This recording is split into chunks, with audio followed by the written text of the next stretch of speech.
కేరళ రాష్ట్రంలో Nipah virus కలకలం రేపింది. కోజికోడ్ జిల్లాకు చెందిన 43 ఏళ్ల వ్యక్తికి ప్రాథమిక పరీక్షలో వైరస్ పాజిటివ్ గా నిర్ధారణ అయినట్టు సమాచారం. ఇటీవలే ఓ గిడ్డంగిని అద్దెకు తీసుకుని సదరు వ్యక్తి స్వయంగా శుభ్రం చేసినట్లు గుర్తించారు. అలా గిడ్డంగిని శుభ్రం చేసినప్పుడు ఈ ఇన్ఫెక్షన్ సోకి ఉండవచ్చని అధికారులు అనుమానిస్తున్నారు. అతడిని పరీక్షించిన వైద్యులు రోగి శాంపిల్స్ ను నేషనల్ ఇన్స్టిట్యూట్ ఆఫ్ వైరాలజీకి పంపించారు. ప్రస్తుతం రోగి ఆరోగ్య పరిస్థితి నిలకడగా ఉందని వైద్యులు తెలియజేశారు. అయితే రాష్ట్రం నిఫా వైరస్ కేసు బయటపడడంతో ప్రభుత్వం అప్రమత్తమైంది.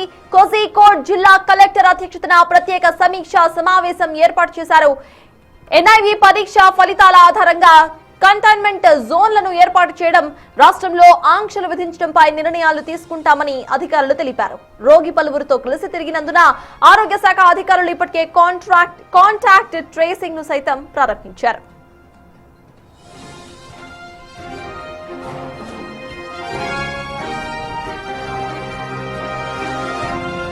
నిఫాపై ఎవరూ కూడా ఆందోళన చెందాల్సిన అవసరం లేదని కేరళ ఆరోగ్య శాఖ మంత్రి కె మురళీధరన్ అన్నారు.